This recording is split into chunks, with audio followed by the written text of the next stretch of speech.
For this technique, you can use any size yarn and hook.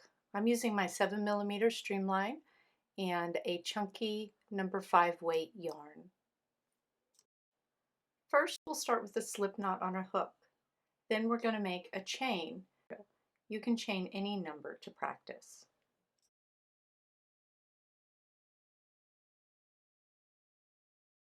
Here we have the top of the chain stitches. They look like little V's.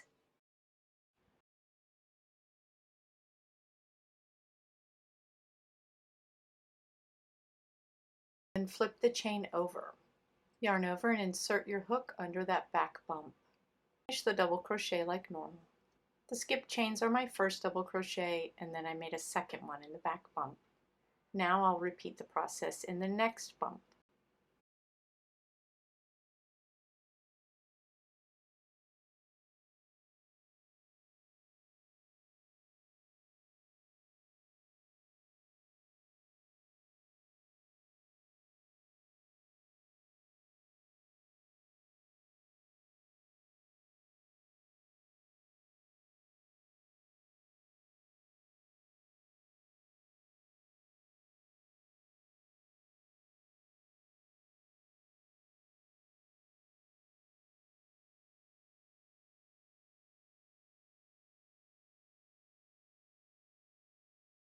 Working into the back bump gives us a nice edge that looks just like the top of our stitches.